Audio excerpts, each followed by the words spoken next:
Alleloia. Dia miarahaba anareo amin'ny anaran'i Jesosy Kristy Tompo ry havana izay mianadahy. Am'izao mivantana direkta zany amin'ny YouTube androany sabotsy 24 ny volana Desambra 2024.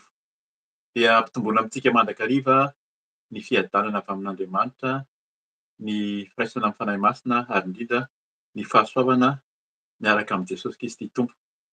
Dia hanomboka izao fotoana izao tsika izay fotoana iarahantsika zany isaky ny amin'ny 20:00 aty Eropa mivantana eto amin'ny YouTube. Ny hira izay niainoantsika teo dia tena efa mampahery antsika.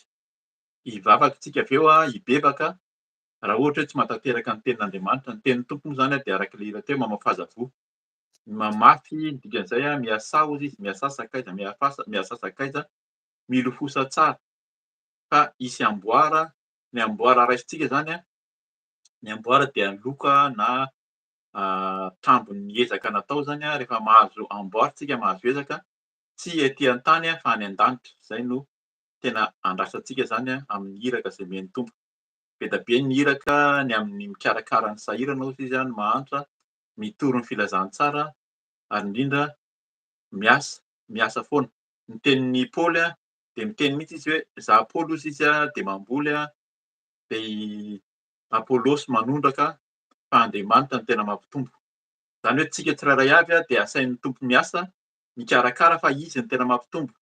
Matetika ny fakapanahintsika zany dia mahafantatsika tsy haiko zany tsy haiko ny mitory, tsy haiko ny manao ny asan'Andriamanitra fa ataovy ny asa hozy izy ny tompo fa izy ny tena mampitombo fa tsika dia fitaovana fotsiny ihany ka dia mampahery anao zany amin'ny toerana misy anao tsirairay avy raha nomeny tompo anjara ianao, misy anjara mety kely mety be da be dia miasa, ataovy ny asa fa izy no mampitombo dia ho hitanao ny voninahitran'Andriamanitra, ho hitantsika fa ny tompo no maniraka antsika.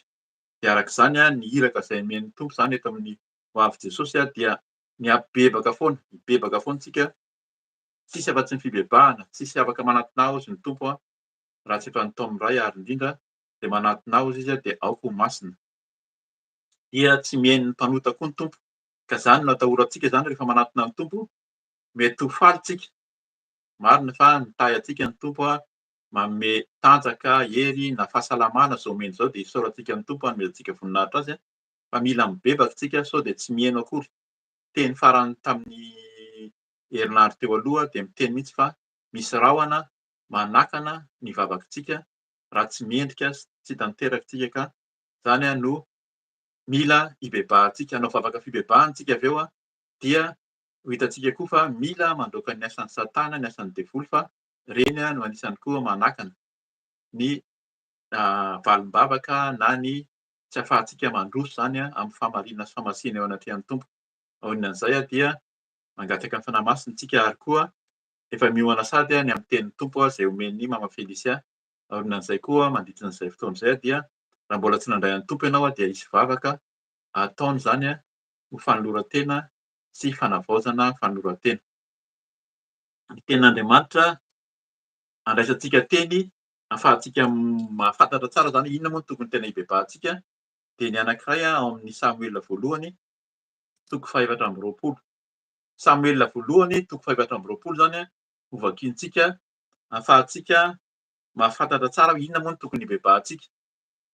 Satria raha tsy mahafantatra tenin'Andriamanitra koa tsika dia hoe andao isika mibebaka ohatran'ny ahoana moa zany, be da be nefa teny famparizana eto hoe mibebaha raha ohatra ianao zany ao anatin'ny fisotroana toaka, fifohana sigara, fijangajangana, nefa mila fantarina koa ny tenin'Andriamanitra inona moa no tokony hibebahantsika. Dia rehefa tonga ny tenin'ny tompo dia ny fanahy masina mampahafantatra antsika hoe ity anankiray ity.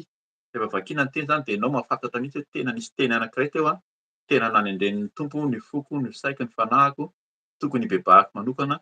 Dia tahaka izany no antony hamakiana ny tenin'Andriamanitra zany. Ho vakiantsika ny Samuela voalohany toko 4:20 manontolo.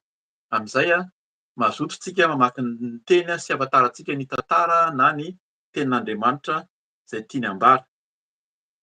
Samuela voalohany, bokin'ny Samuela zany voalohany dia ny toko 4:20 izay vakiantsika manontolo mba ho fantatsika zany ny tantara izay hibebahantsika dia misy tenin'ny fanahy masina dia ampahafantariny ianao ny amin'izany. Vakiantsika amin'ny anaran'i Jesosy. Ny lavabaton'ny Eny Gedi namindra fo tamin'ny Saoly i Davida. Amin'ny anaran'i Jesosy. Dia niakatra niala teo i Davida ka nitoetra tao amin'ireo aram-bato tany Eny Gedi. Rehefa niverina avy nanenjika ny Filistina i Saoly dia nisy nanambara taminy hoe indro i Davida dia any amin'ny tany efitry Eny Gedi ary naka 3,000 lahy voafantona tamin'ny Israely rehetra i Saoly ka lasa nitady an'i Davida sy ny olony tany amin'ny vatolampin'ny Osidia. Dia tonga teo amin'ny valan'ondry iray amoron-dalana izay misy ny zohy i Saoly ka niditra tao mba hivoaka. I Davida sy ny olony anefa dia efa nipetraka tao anatin'ny zohy. Hoy ny olon'i Davida taminy, izao no andro nolazain'ny tompo taminao hoe indro atolotra eo an-tananao ny fahavalonao, ataonao arak'izay sitraka ao. Dia nitsangana Davida ka nitsaitsaika nanapaka ny sisin'ny akanjoben'ny Saoly. Taorian'izany anefa dia nanenjika an'i Davida ny eritreriny noho ny nanapahany sisin'ny akanjon'i Saoly ka hoy izy tamin'ny olony, sanatria amiko eo anatrehan'ny tompo raha hanao izany zavatra izany amin'ny tompoko izay voahositry ny tompo aho ka hanatsotra ny tanako aminy. Fa voahositry ny tompo izy dia nandresy lahatra ny mpanompony tamin'izany teny izany i Davida ka tsy namela azy ireo hitsangana hamely an'i Saoly. Ary nitsangana i Saoly ka niala tao anjohy dia nandeha tamin'izay nalehany. Taorian'izay dia mba nitsangana koa i Davida ka niala tao anjohy ary niantso taorian'i Saoly hoe: "Ry mpanjaka tompoko, no nitodika nijery azy i Saoly dia niondrika tamin'ny tany i Davida ka niankohoka." Ary hoy Davida tamin'i Saoly: "Nahoana ianao no miaino tenin'olona hoe indro mitady hanisy ratsy anao i Davida? Indro hitan'ny masonao androany ny lanon'oran'ny tompo anao eo an-tanako tao anjohy ary nisy nilaza hevitra hamonoana anao saingy niantra anao aho ka hoy aho: tsy hanatsotra ny tanako amin'ny tompoko aho, fa vohosotry ny tompo izy. Ary izao koa rikako mba jereo tsara ange ny sisin'ny akanjobenao ivelany fa etỳ an-tanako, koa raha ny akanjobenao ivelany fa etỳ an-tanako azafady, koa raha nanapaka ny sisin'ny akanjobenao ivelany aho nefa tsy namono anao dia fantaro ka jereo fa tsy misy faharatsiana na fahadisoana amin'ny tanako, ary tsy nanota taminao aho, nefa ianao kosa dia mihaza ny haiko mba ahazo azy. Ny Tompo no hitsara aisy anao, ary ny Tompo no hamaly anao noho ny ambiko. Fa ny tanako dia tsy mba haninona anao, araka nilazain'ny ohabolan'ny Ntaolo hoe: "Avy amin'ny ratsy fanahy ny ivoahan'ny faharatsiam-panahy." Dia tsy haninona anao ny tanako hitady aniza moa no nivoahan'ny mpanjakan'Israely? Iza no enjenao amboa maty sa parasy iray? Aoka ny Tompo no mpitsara ka hitsara ahy sy anao, ary hijery sy hisolo vava ahy ka hitsara sy hanafaka ahy amin'ny tananao. Noho ny vita io teny nataon'i Davida tamin'i Saoly io, dia hoy Saoly: "Feonao va izany ry Davida zanako ary nanandram-peo nitomany i Saoly. Sady hoy izy tamin'i Davida: "Marina noho izao ianao, satria ianao no nanisy soa ahy, fa izao kosa dia namaly ratsy anao. Ary nasehonao androany ny nanaovanao soa tampoka, fa na dia natolotry ny Tompo teo an-tananao aza aho, dia tsy namono ahy ianao. Fa raha misy olona mahazo ny fahavalony, moa avelany handeha fotsiny amin'izao va izy? Hamaly soa anao anie ny Tompo noho ny nataonao tampoka androany. Indro ankehitriny fantatro fa ho mpanjaka tokoa ianao, ary ny fanjakan'Israely dia ho tafatoetra eo an-tananao. Ho ankehitriny mianiana amiko amin'ny Tompo ianao fa tsy handringana ny taranako mandimby ahy, ary tsy ho vononao amin'ny fianakavian'ny raiko ny anarako." Ary nianiana tamin'i Saoly i Davida, dia lasa nody i Saoly, fa i Davida sy ny olony kosa dia niakatra nakany amin'ny manda fiarovana. Alleloia, amen. Zany no tenin'ny Tompo de tantara, vakiana manontolo ny tantara mba ho fantatsika tsara zany inona moa zany le tantara niseho. Efa ela mamerina kely ny fehezina kely moa zany tantara. Talohan'ny Saoly de tsisy mpanjaka zany teo amin'ny zanak'Israely fa mpaminany na reo olona vidian'ny Tompo, mpisorona zany no nitantana ny firenena. Fa noho ny elaela de mahita ny fanjakana manodidina ny zanak'Israely de miteny hoe: "Mba asivy mpanjaka eto aminay fa zany no tianay." De nomen'ny Saoly moa zany ny Tompo ny farany, fa hitantsika fa efa niteny ny mpaminany tamin'izany sy le mpitarika mpisorona tamin'izany hoe: "Ho anao tsinitsinanareo anie io Saoly io." Fa ny olona moa zany tsy nanaiky. De teto de i Davida, fantatsika Davida, ny ahalalantsika ny Davida dia izy hoe mpanjakan'Israely, fa indrindra indrindra hoe namono any Goliata.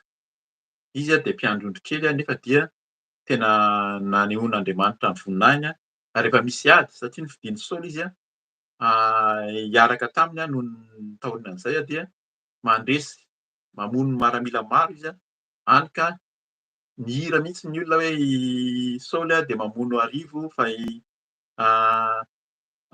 Davida de mamono alin'alina, de tezitra Saoly. Farany nienjehany zany hoe lasa fahavalo mihitsy Davida izay niaraka taminy teo Davida no mikarakara azy rehefa misy fanahy ratsy miditra amin'izao satria tafiditra ny fanahy ratsy. Eto zany dia efa hibebahantsika sady fa manomboka mankala olona isika na manenjika ao anatin'ny fontsika eo dia tandremo fa efa ny devoly ny miditra. Izay hoe mila mitandrina zany amin'ny kely indrindra fa ny Satana io dia tena kely mihitsy indrindra amin'ny fahatezerana ny fankalana io fa niala tamin'ny Saoly ny fanan'Andriamanitra dia lasa tezitra izy, lasa nanenjika an'i Davida. Dia nanenjika foana an'i Davida izy mandra tonga amin'ity tantara ity amin'ny Samuela voalohany ity toko faha efatra amby roapolo hoe tena nenjeha mihitsy zany Davida izay nisy niteny taminy hoe lasa niafina ao anaty zohy ao Davida. Kanefa ry Davida zany efa tafiditra tao anatiny tao dia iny koa Saoly fa nakanakaina tao noho ny natory izy dia nanasoran'i Davida mihitsy ny lambany. Dia avy eo no maraina zany teny Davida hoe naesoriko ny lambanao fa matoa etỳ tanako ny lambanao dia teo aminao mihitsy nandritry ny alina. Raha namono anao dia azoko natao ny namono anao fa tsy namono anao aho. Dia raha hitantsika tsara ny tantara fa na ny olona manodidina ary zay zany mila tandremantsika ihany koa. Indraindray na ny manodidina ary dia mamporisika vonoy fa fahavalonao izy. Zay zany antsika niteny mihitsy ny tompo niteny mihitsy za niady anareo izy nareo angina. Zany zany tenin'ny tompo zany fa mila mitandrina isika hoe nanao ratsy le olona. Indraindray moa zany tena hoe olona manao ratsy mihitsy ary tena hoe manenjika anao zany fa ny tsika dia ny tanjon'ny tompo zany dia ny hampibebaka an'le olona miverina amin'ny tompo. Hitantsika tsara ny tantara fa rehefa tena mibebaka mihitsy rehefa tena tantarain'i Davida zany hoe zany afaka namono anao na ny olona manodidina ary niteny mihitsy hoe vonoy fa tsy namono aho satria fantako fa natsoin'ny tompo koa ianao. Zay zany ilay izy hoe tsy fantatsika zany misy olona miara-miasa amintsika, misy olona natsoin'ny tompo izay olona tsy fantatsika fa ho avy izy dia hanenjika. Dia indray na ny tena hoe mpanenjika sy mpamono miaraka amintsika eo ary indraindray koa zany eto koa zany raha fantatsika tsara fa Davida sy Saoly anie ka niara-mipetraka foana niara-niasa na ny zanaky Saoly ary nomeny ho vadin'i Davida mba hiaraka ho hitany teo foana satria efa tadiaviny hamonoana anazy zany. Fa misy zany misy izay ny ataon'ny fahavalo. Tena mitady hevitra izy heveriny fa tena ianao zany mahita hoe tsara ilay izy satria eritrereto hoe zanak'ilay olona zao nomeny ho vady nefa izy mankala anao satria endrika lalana hitadiavana zany hamonoana anao zany. Fa Davida zany dia tsy nitady an'izay mihitsy fa tena hoe tsy hamono. Io zany resaka famonoana ny tompo no hamono fa tsika araka ilay teny teo foana fa ny tompo miady izy zany raha tiany ny hamono an'ilay olona dia hamono izy fa ny antsika dia mivavaka mba hibebaka hiverina ilay olona ohatran'ny nataon'i Davida teto zany izay no ibebahantsika. Anankiray ibebahantsika zany raha misy fankalana, misy alahelo aminao amin'ny olona manodidina na misy olona koa mamporisika araka ny tenin'Andriamanitra eto. Zay mahatonga ilay izy hoe fanahy masina no mampiteny eto dia raha misy olona koa mamporisika zao atao dia sady mieritreritra ianao fa mila mangataka ny tenin'ny tompo hoe inona ny sitrapon'Andriamanitra ny amin'ny izay heverintsika fa fahavalo. Dia hitantsika tsara fa rehefa tsy namono azy Davida dia na i Saoly indray ary no miteny hoe mba mihanina amiko mba tsy ho vonoinao ny anarako sy ny taranako fa ianao dia nividian'ny tompo mihitsy ho mpanjaka. Zay zany ilay izy. Zay ilay hira teo mampahafantatra tsy fantatsika izay izay vokatra fa mahatokia. Atokia ilay hozy izy mila mahatoky zany tsika, mila mahatoky ny tompo fa raha tsy ao anatin'ny fahatokiana koa tsika dia izao hivavaka ny mpanompon'Andriamanitra avy eo alohan'ny aorian'ny tenin'Andriamanitra koa izay mbola ho avy koa. Hoe misy tenin'Andriamanitra mbola hazavaina amintsika koa avy eo fa izao zany ny ibebahantsika dia mila zany tsika mahatoky hatramin'ny farany tompo. Tsy mierikerika dia tsy ho azo ny fakapanahy ny amin'ny fankalana. Raha misy fankalana zany androany zany mila ibebahantsika ny fankalana, ny fahatezerana fa mila tsika hanao tahaka an'i Davida dia ny tompo hamaly.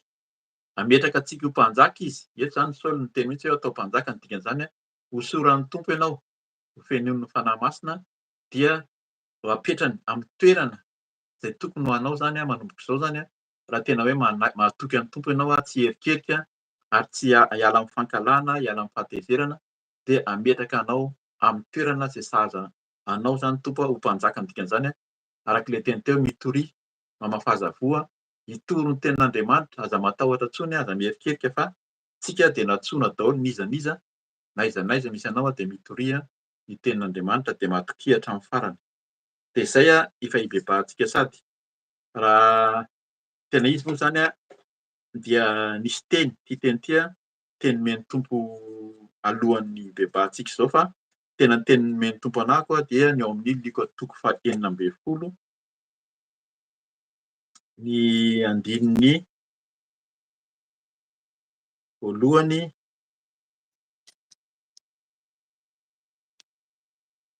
vakiako hatramin'ny 20. Vaovao zany misy tenin'Andriamanitra manokana moa zany izay ho ibebahantsika ihany koa fa vakiana ilay izy mba hampazoto antsika hahafantatra tantara foana. Indraindray misy teny fohy fotsiny no tian'ny Tompo vakiana fa androany zany dia tian'ny Tompo vakiana manontolo ny Luka 4:12 koa andininy 7 ka hatramin'ny 20 amin'ny anaran'i Jesosy. Ny vola tsy marina sy ny tena harena. Aroy aho aminareo, aoka ny mamona tsy marina ho entinareo mahazo namana mba ho raisin'ireo ho any amin'ny fonenana mandrakizay anareo rehefa lany izany.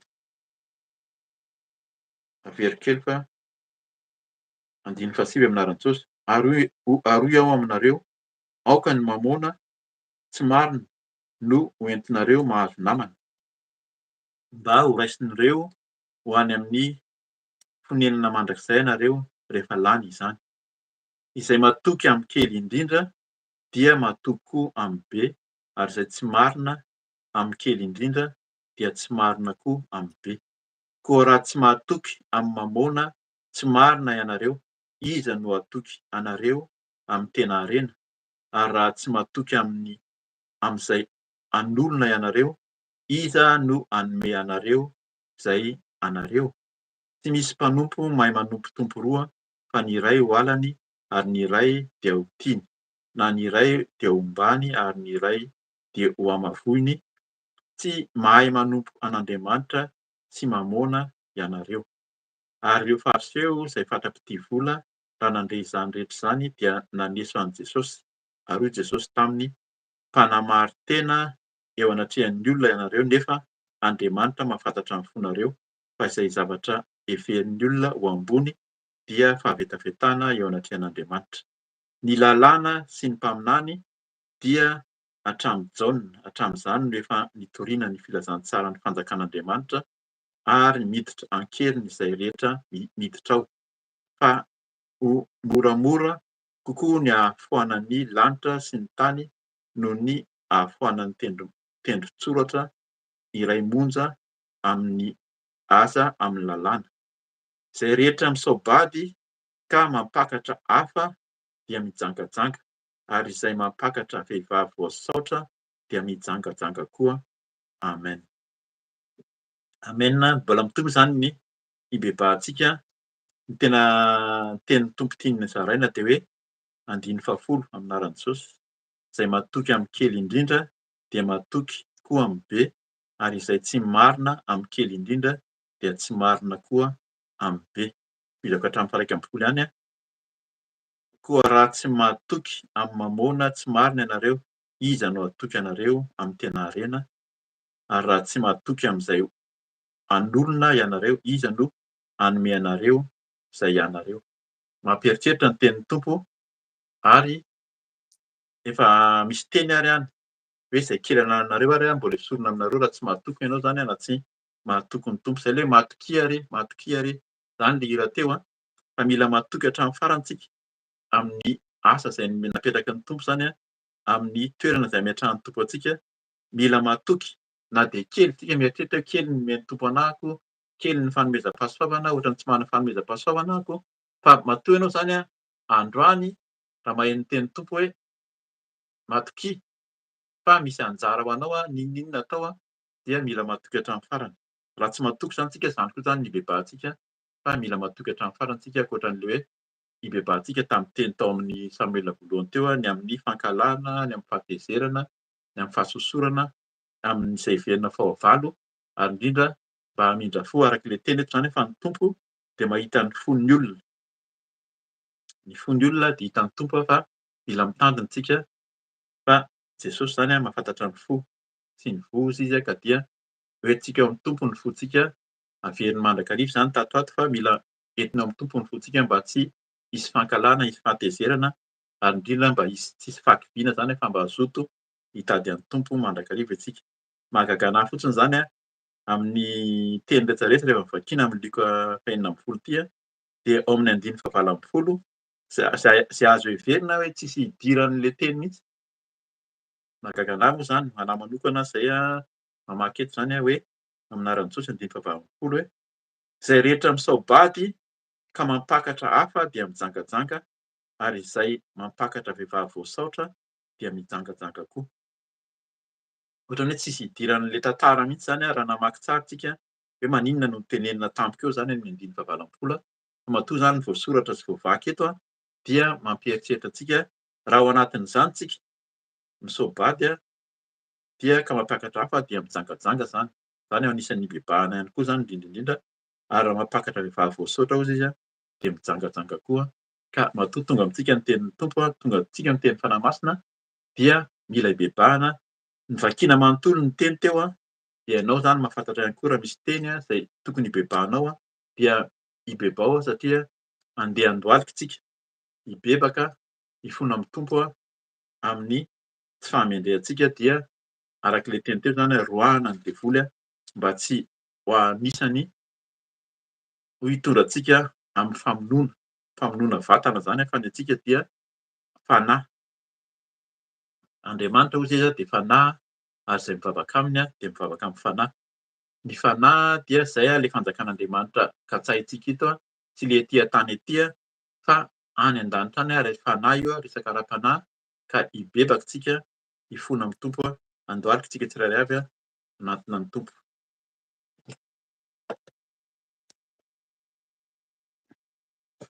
Hivavaka isika tompo. Eny ry Andriamanitra iray, ndreto izahay mandohalika maneritena hivavaka aminao. Misaotra anao sahady izahay Tompo ny amin'ny teny izay omenao ahafahanay mibebaka. Misaotra anao koa izahay satria tanteraka izao fotoana izao dia noho ianao irery ihany. Ianao no anton'ny zavatra rehetra, ianao no mahatanteraka ny zavatra rehetra, ianao manome hery, manome tanjaka, manome fahasalamana. Tsy noho ny herinay tokoa, tsy noho ny fahazotoanay akory ary ny anton'izao fotoana izao fa noho ny famindramponao dia tanteraka izao fandarana mivantana izao ahafahanay mibebaka, ahafahanay manambara ny sitraponao ary indrindra raha misy vonona eto maheno izao fotoana izao hibebaka hiverina aminao, hanoly tena ho anao dia efa hiaino sady ianao any an-danitra any. Dia araka ny teninao teo Tompo dia tsisy tanteraka izahay, tsisy miafina aminao ny eo am-ponay fa vao miratra ny masoandro, eny na dia ny androany any ary dia tsisy miafina aminao ny eo am-ponay fa fantatrao ny fahatezerana araka ny teninao tao tezitra izay satria maro ny fahavalo. Fahavalo hita maso izany Jesosy, ny fahavalo ny olona manodidina anay izay heverinay fa namana ary, izay heverinay fa havana ary dia fahavalo tahaka ny ataon'i Saoly. Kanefa dia tianao izay hamindra fo hibebaka amin'ireny olona ireny ka dia mifono aminao izay. Raha misy fahatezerana tao anatin'ny fo, raha misy fahalahelo Tompo dia fonana aminao esory izany androany satria mino izahay fa ianao hanafaka ny fonay Tompo. Tsisy miafina aminao anatin'ny fonay satria izany no tianao esorina androany. Eny Tompo, ny zavatra henon'ny sofinay dia maro etỳ amin'izao tontolo izao mitondra fahatezerana, mitondra fankalana, mitondra fahasorenana ao anatin'ny fonay nefa ianao hamindra fo diovy amin'ny ranonao soa ny sofinay tsirairay avy. Sasao amin'ny ranonao ny sofiko Jesosy, sasao amin'ny ranonao ny sofiko, ny ranonao mampaladio ny sofiko. Raha zavatra heno rehetra esory izany manomboka izao fa ataovy havaozy ny sofiko, havaozy ny zavatra henoko mba hitondra fiadanam-po, hitondra faharetana, fahatokiana amin'ny fanarahana anao ka dia mamindra fo Tompo, sasao ny foko, sasao ny sofiko. Entiko aminao koa ny masoko izay nijery. Maro ny zavatra hita etỳ amin'izao tontolo izao, hita amin'ny fiainanay andavanandro, mitondra fahatezerana koa Tompo, mitondra fampierikerehana ka dia mampatonga anay fa malaina matetika, malaina ny amin'ny fanarahana anao, malaina ny amin'ny fanompona anao ka dia hifonana aminao raha nijery zavatra ratsy, raha nijery n'izao tontolo izao ka mitondra ny fampierikerehana. Dia mamindra fo aminay tsirairay avy, mamelà ny helokay, niza Jesosy maheno izao fibebahana izao androany na amin'ny fotoana izay nohon' izany Jesosy mangataka aminao sady ilay rahanao soa hanadio, ary indrindra ianao niasa namarina ny mpanomponao raha tena mibebaka sy mifono aminao ny amin'ny fahatezerana sy ny amin'ny alahelo, ny amin'ny zavatra hitan'ny maso, ny amin'ny zavatra henon'ny sofina, dia hifonana aminao izany, mifono aminao izay ny amin'ny vava koa. Betsaka ny vava na zay miteny na zahako miteny ny lelako, ny molotro ny teny menomenona tabataba teo anatrehanao dia hifonako aminao esory, mangataka ny ranao soa hanadio tanteraka ny vavako, ny lelako, ny molotro na izay tsirairay avy koa, na ireo olona hafa. Araka ny teninao teo Jesosy fa na i Saoly ary dia namoaka teny hamono an'i Davida, fa ny mpanomponao kosa dia niteny tsy hamono Jesosy fa hamindra fo.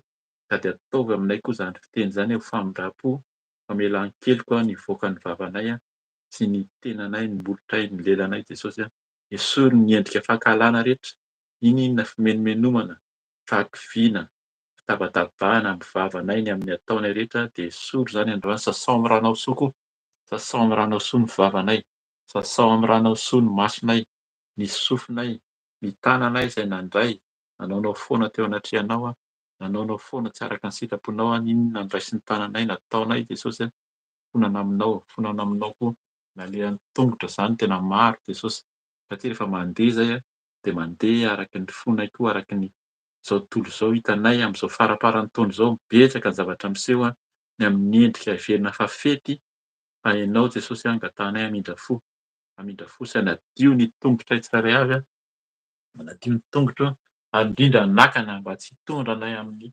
fahalotoana, hitondra anay amin'ny fahatezerana ihany koa. Satria rehefa tezitra koa ianao ilay mitsara araka ny tenin'i Davida teo fa ianao no mitsara amin'ny Saoly sy amin'ny Davida, dia ianao koa hitsara anay, mahita anay ianao Tompo, hitsara anay araka ny asanay tokoa, ka dia mifono aminao aoka tsy ny fahalotonay no hitsarana anay fa mba androany hamindra fo amin'ny tsirairay avy ianao. Sasao amin'ny ranao soa izay Jesosy, adio izay ho hafa-keliko, sasao izay mba ho ampahotana tokoa. Dia matoky izay fa hanavao anay tsirairay avy ianao, hanavao ny tenanay manontolo, hanavao ny fijerinay, hanavao ny zavatra henonay Jesosy, aoka tsy haino, aoka tsy eriketrika koa izay, ary indrindra hanavao ny fonay Jesosy, hanavao ny fo Jesosy, ao amin'ny fo tokoa Jesosy araka ny teninao foana fa tehirizo ny fonay fa ao tokoa ny isian'ny aina, ka dia mangataka aina vaovao. Ny ranao Jesosy no tena mitondra aina, ilay ranao no tena mitondra aina, ka dia angatahanay ny ranao hanadio tanteraka, misotro ny ranao izay Jesosy, misotro ny ranao hanadio ny fo, aoka ny ranao ny hikoriana ao amin'ny foko manomboka izao Jesosy, ny ranao hikoriana hanala izay tsy anao rehetra, hanala izay tsy anao handoro, dorana amin'ny ranao Jesosy izay tsy anao rehetra, ny fieritreretana, ny fahalotoana, ny aretina, ny tsimoka aretina, ny valana aretina, ao anatin'ny tenako, ao anatin'ny taovako, amin'ny fiainako rehetra dia dorako amin'ny ran'i Jesosy, dorako amin'ny ran'i Jesosy izay rehetra tsy anao rehetra amin'ny fiainako manomboka izao, fa ny ranao tokoa hanadio ka dia fiainana vaovao, sainana vaovao, fanahy vaovao sy fo vaovao Jesosy esorinao tokoa, ny fo vato, fa soloinao fo nofo, fo mahay mandefitra, fo mahay mankatoa anao, mba hankatoa izay hatoky izay hatramin'izao Jesosy, na amin'ny kely ary hozy ianao, amin'ny kely ary dia mahatoky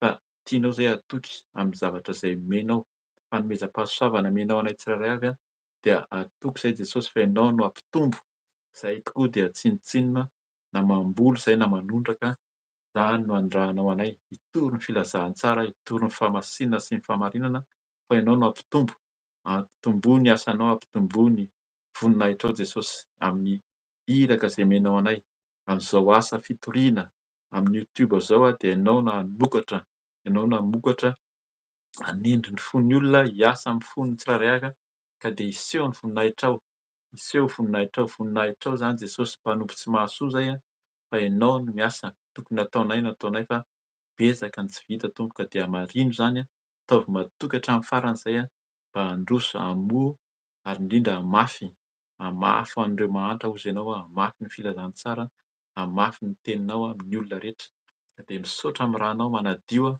misaotra fa vaovao izay manomboka izao ka izany no asahianay mandroaka ny asan'ny devoly araka ny teninao fa roay ny devoly dia handositra anareo ka dia hitsangana izay Tompo, hitsangana handroaka ny asan'ny devoly Satana amin'ny anaran'i Jesosy Kristy avy any Nazareta. androahana ny devoly satana rehetra, miala ny satana sy ny devoly, roahanareo satana mivoaka, devolin'ny fahatezerana, devolin'ny lolo-po, devolin'ny fanenjehana sy ny fanaratsiana, potehana amin'ny anaran'i Jesosy Kristy. Any amin'ny farihy rehetra afo ny satana sy ny devoly. Tsy hanakely, tsy hanampahefanareo satana, didina amin'ny anaran'i Jesosy, miala any amin'ny farihy rehetra afo ny asan'ny devoly satana, torana amin'ny ran'i Jesosy, torana amin'ny ran'i Jesosy ny devolin'ny Losifera, devolin'ny menarana ela, devolin'ny menarana tranainy, mitondra fitaka, mitondra lainga rehetra amin'ny fonay sy amin'ny fanarahana anao Tompo, potehana amin'ny anaran'i Jesosy izay tsy avy aminao rehetra, amin'ny fanompona, ny devolin'ny fanakiviana, devolin'ny fanaratsiana, devolin'ny fankalana, devolin'ny fanenjehana, inona fanakoritahana ataon'ny satana, potehako amin'ny anaran'i Jesosy Kristy, miala tsy hanakely amin'ny tenako, miala ny aretina, miala ny loza, tsy hanakely amin'ny tenako, amin'ny ankonako, amin'ny mpanompony tsirairay avy, n'iza manovo tena ho anao androany, dia hiala ny asan'ny devoly, hiala ny asan'ny satana, potehana amin'ny anaran'i Jesosy ny dragona, miala ny devoly, ny Beelzeboba rehetra, miala ny zava-bavindrano, idina amin'ny anaran'i Jesosy Kristy ho any amin'ny farihy rehetra afo.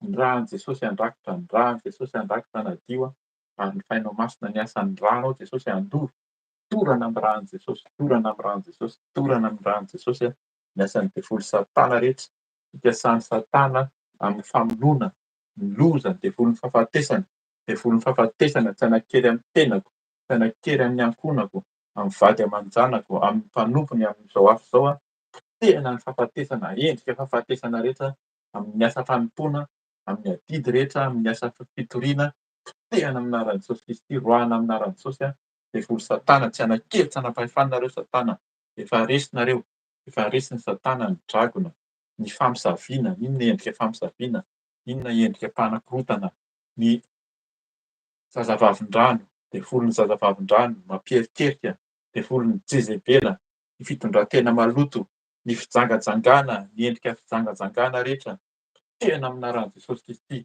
ny fijangajangana amin'ny lo fara-panahy, amin'ny fijery, amin'ny fiainoana rehetra, potehako amin'ny anaran'i Jesosy ny fijangajangana, miala tsy hanakely amin'ny tenako, tsy hanakely amin'ny fiainako, tsy hanakely amin'ny mpanompony tsirairay avy, iza manolo tena mihaino izao asa zao dia efa resy ny satana sy ny devolin'ny fijangajangana, ny endrika fijangajangana rehetra, roahana amin'ny anaran'i Jesosy any amin'ny farihy rehetra afo. Tsy hanakely, tsy hanapahefana ny satana sy ny devoly, tsy hanjaka amin'ny fiainanay, tsy hanjaka amin'ny tenako, tsy hanjaka amin'ny tenako, amin'ny asa, ny devoly mpanakorotana rehetra, devolin'ny fampisarahana, amin'ny asan'Andriamanitra, devoly fanakorotana, tsy hisehoany voninahit'Andriamanitra amin'ny fiainako, amin'ny asa fanompoana, potehako amin'ny anaran'i Jesosy, efa resinareo satana, any amin'ny farihy rehetra afo, any amin'ny farihy rehetra afo ny devoly satana, ny rahan'i Jesosy andrakotra, ny rahan'i Jesosy hanadio, ny rahan'i Jesosy mandoro izay tsy hainao rehetra, inon'inona fa ny fanahinao masina ny asa angataon'ny rahan'i Jesosy, hafafazo amin'ny tenanao, hafafazo amin'ny tokantranonao, hafafazo amin'ny ankoranao, amin'ny asan'ny Tompo, hafafy ny rahan'i Jesosy, hafafy ny rahan'i Jesosy, hafafy ny rahan'i Jesosy, sotroko ny rahan'i Jesosy, hanadio sy hikoriana ao anatiko, hafafiko ny rahan'i Jesosy amin'ny tenako, amin'ny tokantranoko, amin'ny fiainako, amin'ny fanalana rehetra, amin'ny fitadiavana, amin'ny asa fanompoana. Ny rahan'i Jesosy, ny rahan'i Jesosy Kristy, ny rahan'i Jesosy Kristy, andrakotra ny rahan'i Jesosy Kristy hiasa, ny rahan'i Jesosy hanadio tanteraka, madio araka ny amin'ny rahan'i Jesosy, madio ny tsirairay avy amin'ny rahan'i Jesosy araka ny tenin'ny Tompo fa raha ny zanaka ao hanafaka anareo dia ho afaka tokoa nareo minohy matokia fa hanafaka anao ny Tompo androany, na hanafaka anao izy azy ny rany dia ampy manadio ny rahan'i Jesosy hanadio sy hanavao antsika amin'ny fiainantsika manomboka izao dia mahiresa matokia amin'ny fanompoana, amin'ny fanarahana ny Tompo, misaotra ny Tompo isika, misaotra ny Tompo isika, misaotra an'i Jesosy isika, hiverina androany isika, hangataka amin'ny fanahy masina fa antsika manadio ny tenantsika, manolo tena, havaozy ny fanoloran-tena ary indrindra hangatao ny fanahy masina hiteny ampahafantatra antsika any amin'ny sitrapony izay mbola ambara rehefa avy eo. Hiasa amintsika tsirairay avy, hiasa amin'ny mpanompony. Eny Tompo, misaotra anao satria ianao mamindra fo, ianao manadio. Eny Tompo, ampy tokoa ny fahasoavanao, ny rahanao dia ampy manadio anay ka dia mahatoky izay manomboka izao fa vaovao, olom-baovao izay Jesosy araka ny teninao fa raha ny diovinao izay dia natsoina tokoa ho zanak'Andriamanitra, nataonao zanakao, ho tena sakaiza hozy ianao, tsy mpanompo intsony fa tena sakaiza. dia misaotra mandray anay. Handray anay manavao anay Jesosy ary indrindra manadio. Adio izay Tompo, madio afaka. Miala elo afaka ny fahatezerana fa olom-baovao izay manomboka izao. Izany no sahianay mangataka ilay fainao masina. Fenoy indray izay Tompo, fenoy ny fainao masina. Teninao fa eo aminareo mandrakariva, ao anatinareo ny fanahy masina. Ka dia fenoy ny fainao masina. Fenoy izay ho feno tanteraka hitobaka ilay fainao masina, hiseho amin'ny manodidina rehetra fa velona ianao, Andriamanitra velona, Andriamanitra malivavaka, Andriamanitra tompon'ny fahefana rehetra hatrany an-danitra ka hatretỳ an-tany. Ianao ilay Andriamanitra manome ny fainao masina, maniraka ny zanakao ilay tokana. Dia amin'izao tontolo izao, fanahy masina, fanahy fahendrena, fanahy manolo-tsaina, ilay fanahy mpisolo vava ho aminay tsirairay avy, ilay fanahy masina hiasa aminay, hameno anay, ho aminay mandrakariva, misaotra fanahy masina.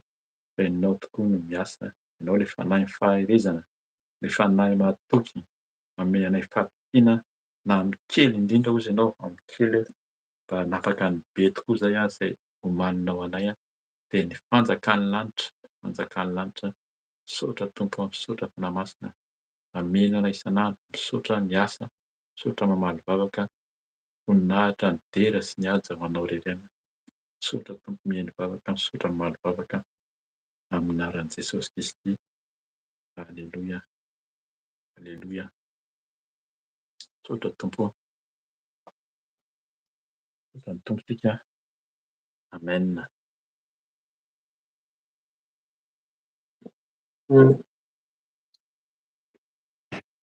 Amen. Misaotra ny Tompo isika.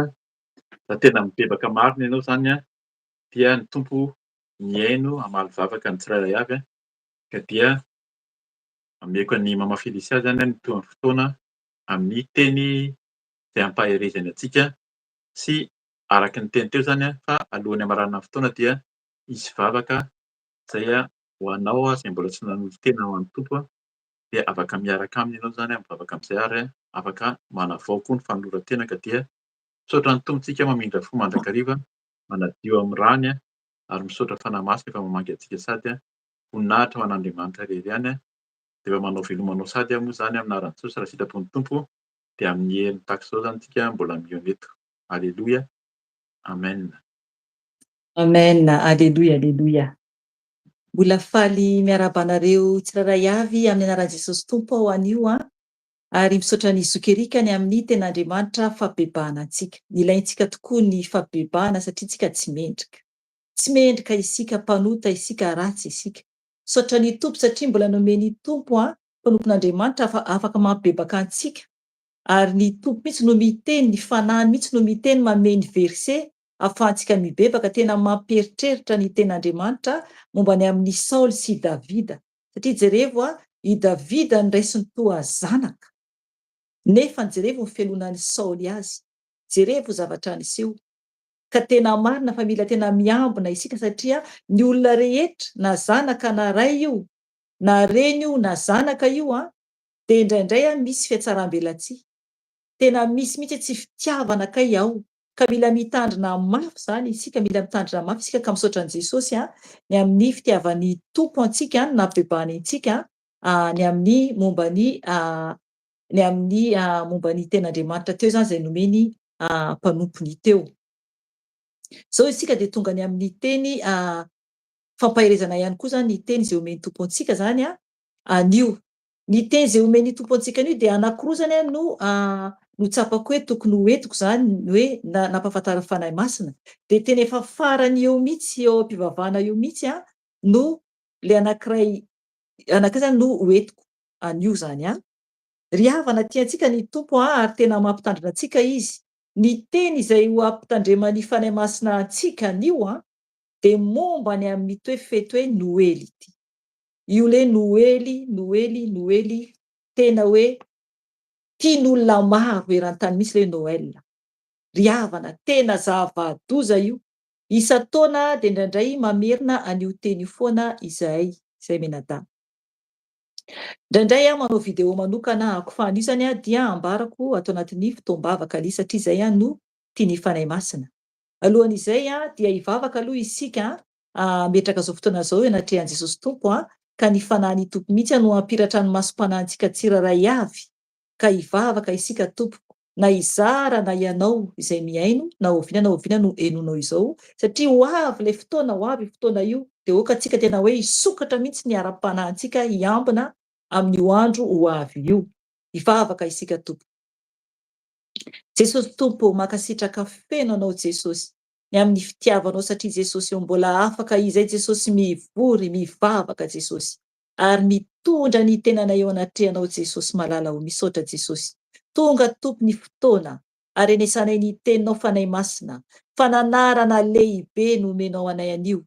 Eo ny amin'ny fampibebahanao anay.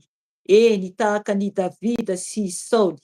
Eto koa tompo ny amin'ny teny hoe Noely, nefa Jesosy zava-doza izany. Ka okanao fanay masina ho, ampihiratra ny masom-pananay tsiraray avy, satria Jesosy misy ny elo. Misy ny elo, ary tsy mivazivazy aminay zanak'olombelona ianao. Tsy mivazivazy aminay ianao Jesosy. Ka indreto izay tompo malala ho iaino ny afatra avy aminao, ny fampitandremana lehibe avy aminao, mba tsy ho latsaka anatin'io fandrika rato lehibe io izay Jesosy, satria fandrika lehibe tokoa ilay hoe Noely, satria Jesosy io manambara fa tsisy Andriamanitra. Jesosy tompo, ianao hampiratra ny masom-pananay mba tsy ho donto ny fonay, mba tsy ho jamba ny masonay Jesosy, fa hiratra ny masonay Jesosy, ka akatoanao irery ihany, ary tena tahotranao Jesosy malala ho. Ka oka ny voninahitrao hisandratra Jesosy aminay tsiraray avy Jesosy io, satria anao no Andriamanitra lehibe indrindra. Ka misaotra Jesosy io, mitenena fanahy masina ho, fa miaino anao izay. Aleluia. Amen. Amen.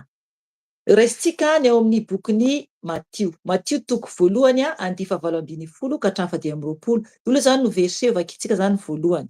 Matio toko voalohany andifa 8:20 ka hatramin'ny 10:20. Vakiko ny teny amin'ny anaran'i Jesosy tompo. Ny titre ato amin'ny baiboliko dia hoe ny nahaterahan'i Jesosy. Toy izao no nahaterahan'i Jesosy Kristy, rehefa nanaiky ho fofombadin'i Josefa i Maria renin'i Jesosy, dia hita fa nitoe-jaza avy tamin'ny fanahy masina izy, raha tsy mbola nivady izy roa. Ary Josefa vadiny, izay lehilahy marina sady tsy ta hanala-baraka azy, dia nikasa hisaraka aminy mangingina. Nefa raha mbola nisaina izany izy, dia indro nisy anjelin'ny tompo niseho tamin'ny nofy, ka niteny hoe, ry Josefa, zanak' Davida, aza matahotra ampakatra ny Maria vadinao, fa ny zaza ao an-kibony dia avy amin'ny fanahy masina. Koa hiteraka zazalahy izy, ary ny anarany dia ataonao hoe Jesosy, satria izy no hamonjy ny olona ho afaka amin'ny fahotany. Ary izany rehetra izany dia tonga mba hahatanteraka izay nampilazain'ny tompo ny mpaminany, hoe indro ny virijiny hitoe-jaza ka hiteraka zazalahy, ary ny anarany dia ataony olona hoe Imanoela. Izany hoe raha adika amintsika Andriamanitra. Rehefa natsiaro tamin'ny torimaso i Josefa, dia nanatanteraka izay nandidiny ilay anjelin'ny tompo azy, ka nampakatra ny Maria vadiny, ary tsy nalala azy izy mandra-piterany zazalahy, ary ny anarany dia nataony hoe Jesosy. Amen. Ry havana mazava be sady le ten'Andriamanitra rehefa vakintsika. Eto zany dia efa manambara sahady fa tsy misy mihitsy ato amin'ny baiboly raha hitady isika hoe 520 ny volana Desambra ny nahaterahan'i Jesosy. Ry havana, zay zavatra raha izay dia efa tokony ho fantatsika zanak'olombelona fa tsisy an'izany ato anaty baiboly. Tsisy. Namaky teo ny amin'ny hoe ny nahaterahan'i Jesosy, fa tsisy daty ato anaty baiboly.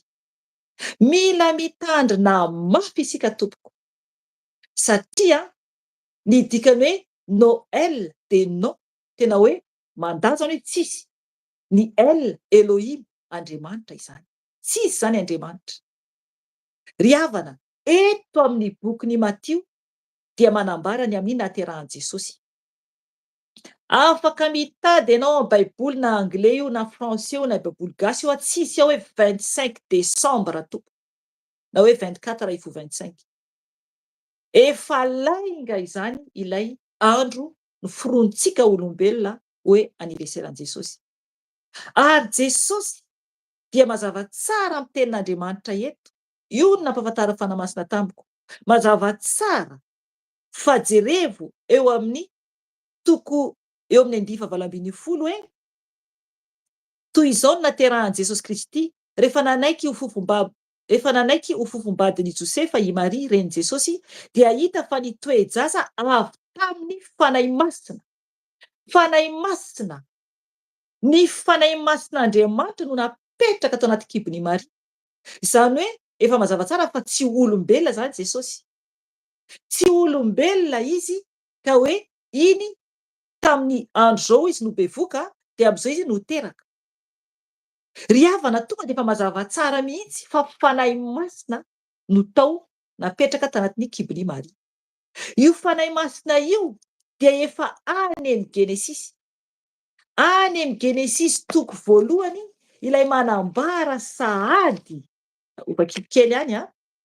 Genesisy toko voalohany andininy faharoa vaky toy izao na Jesosy Tompo hoe ary ny tany dia tsy nisy endrika sady foana ary aizina no teo ambonin'ny lalina ary ny fanahin'Andriamanitra nanomba teo ambonin'ny rano. Amen. Zay ilay fanahy masina. Le fanahyn'Andriamanitra io no napetraka Andriamanitra tao anatin'ny kibon'i Maria. Io fanahyn'Andriamanitra io ihany koa le fanahy masina ilay nanaovan'i Jesosy ibatisantsika rehefa vita batisa amin'ny ranobe isika. Dia tsika mila mangataka mihitsy koa atao batisany fanahy masina. Dia hita mihitsy hoe olona hafahafa isika rehefa feno ny fanahy masina. Olona hafahafa. Tena hoe feno ny fanan'Andriamanitra zany. Dia tsy manao ny fiainana zao tontolo zao intsony fa lasa feno fahamasinana, mankahala ota, tsy tia ratsy intsony fa mijoro tsara. Aleloia. Aleloia. Mampianatra antsika eto ny fanahy masina. Izy no mampianatra eto. Tonga dia ny bazintsika dia hoe ho any an-danitra. Hiaro ny tenantsika mba tsy ho lavo. Hiaro antsika mba tsy raorao intsony amin'ny zavatra ratsy. Tsy haroharo intsony amin'ny zavatra ratsy. Zay le fanahy masina satria masina izy. Dia io fanahy masina io no nanomba tambonin'ny rano tany am-piandohana. Mpiandoha zao tontolo zao. Ary koa io fanahy masina io ihany efa teo aloha indrindra niaraka tamin'i Jesosy, niaraka tamin'Andriamanitra. Ato amin'ny Genesisy any toko voalohany 2:20. Hoy teny Tompo vakiko amin'ny anarany eo amin'ny 2:20. Ary Andriamanitra niteny hoe andeha isika amorona olona tahaka ny endrintsika araka ny tarehintsika. Ajanoko hatreo fotsiny. Eto zany dia Jesosy ilay napetraka tanaty kibon'i Maria dia efa tany am-piandohana. Ka ahoana izy nisy aniversera? Ahoana hoe iny aniverseran Jesosy? Ry havana, efa tany am-piandohana Jesosy. Izy no Andriamanitra, izy no fanahy masina. Eto tena Andriamanitra dia manambara hoe ary Andriamanitra niteny hoe andeha isika. Tsy irery zany izy tao. Andeha isika amorona olona tahaka ny endrintsika. Araka ny tarehintsika.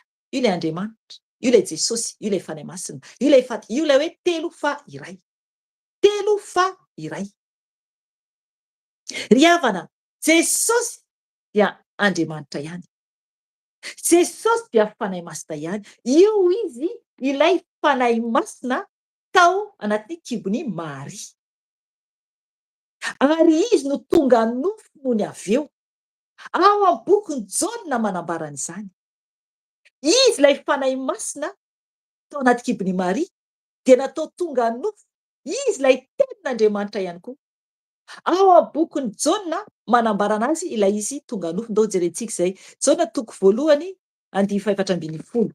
Zany hoe manambara fa tsisy hoe tamin'ny 24 décembre na 25 aniverseran Jesosy. Tsisy tompoka anaty baiboly. Tsisy anaty baiboly. Jauna voalohany jauna toko voalohany zafady 4:7.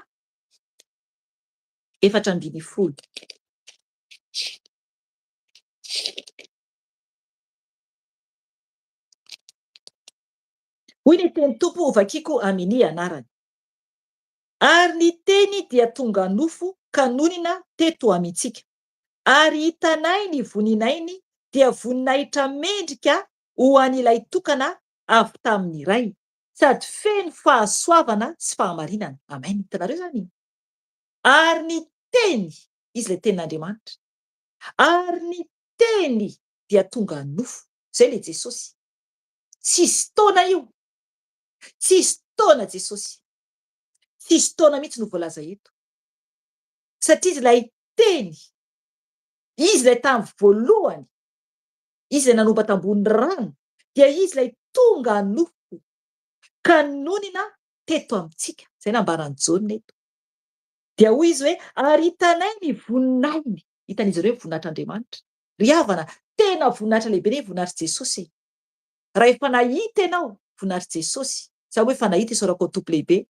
Raha efa nahita ianao fa lehibeazan'ny tompo amin'ny fiainanao, ary nahita koa hoe io ny tompo amin'ny endriny fahazavana, na koa izy miteny aminao, dia tena hoe voninahitra tsy takatra heverina io Jesosy io.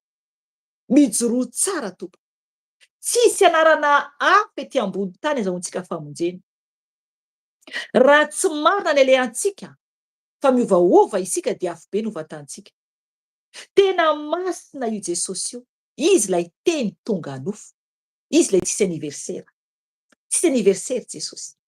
Satria ilay fanahy masina no napetraka tao anatin'ny kibon'i Maria. Izy ilay fanahy masina. Dia tonga ten'Andriamanitra hoe, ka nonina teto amintsika, ary hitanay ny voninainy, dia voninahitra mendrika ho an'ilay tokana avy tamin'ny iray. Avy tamin'Andriamanitra. Avy tamin'Andriamanitra. Sady feno fahasoavana sy fahamarinana. Amen. Feno fahasoavana sy fahamarinana. Marina Jesosy. Tsy afaka manao miolakolaka antsika ao Jesosy. Mila antsika tena marina foana. Sarotra ny lalana tompo, sarotra ny lalana. Maro be ny miembotra. Maro be satria mbola tady isolafaka kely ihany, ivily kely ihany. Tsy mety.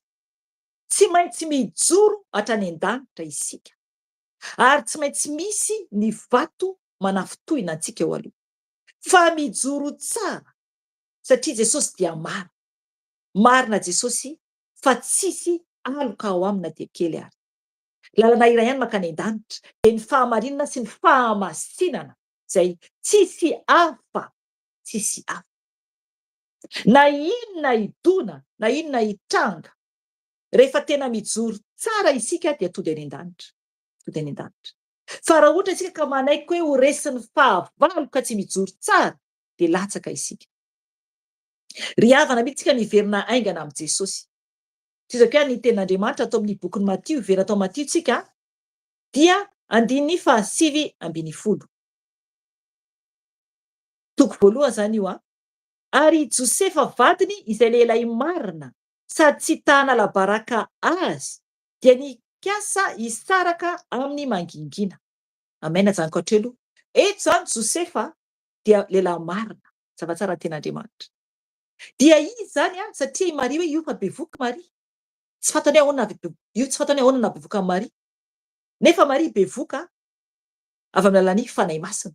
Dia naika nataon'i Josefa zany ametraka zany hisaraka amin'ny Maria mangingina. Zany hoe mitakotakona hoe Maria hiala aminao aho. Apetrako ianao. Ry havana ny Tompo Andriamanitra. Izy ilay nanao ny asa rehetra.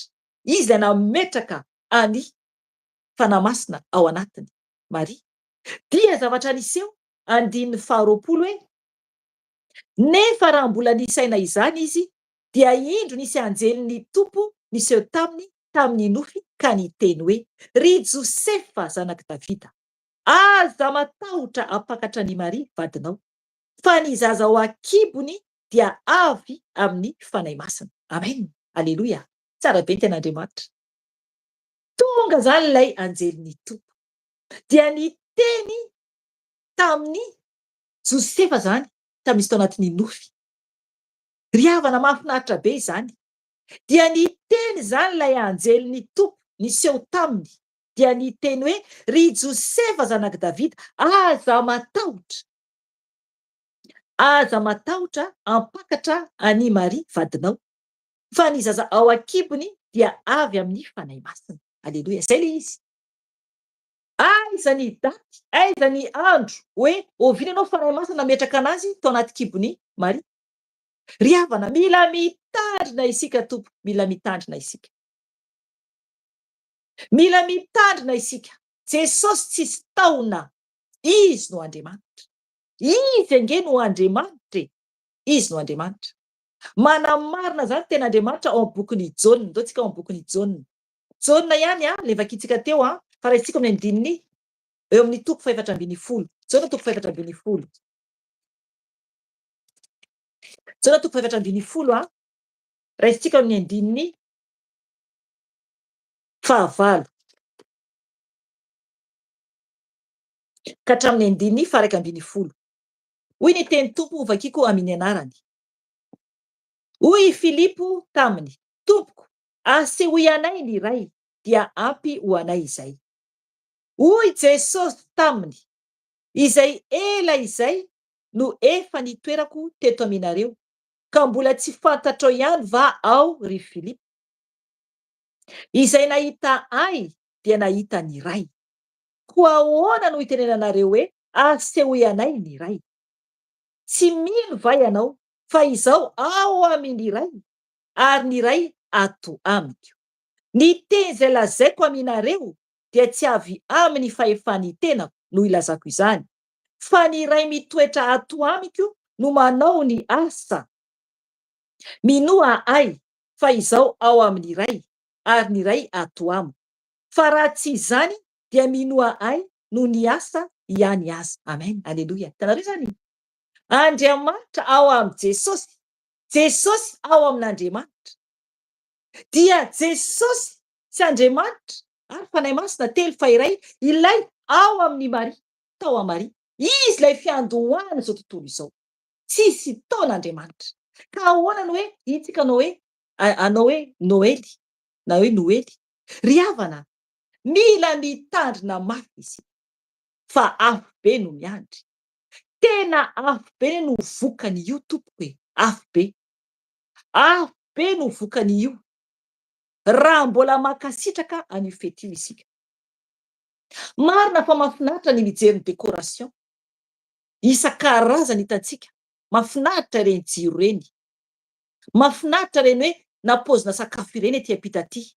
Fa zava-doza no hoe sakafo misy soratra mihitsy hoe Noely.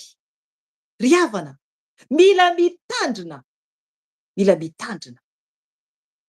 Oka isika hitandrina mafy. Fa zava-doza no miandry antsika raha manao an'io fety io isika. Tonga dia afo be no miandry. Satria tena hoe tena hoe tsisy Andriamanitra.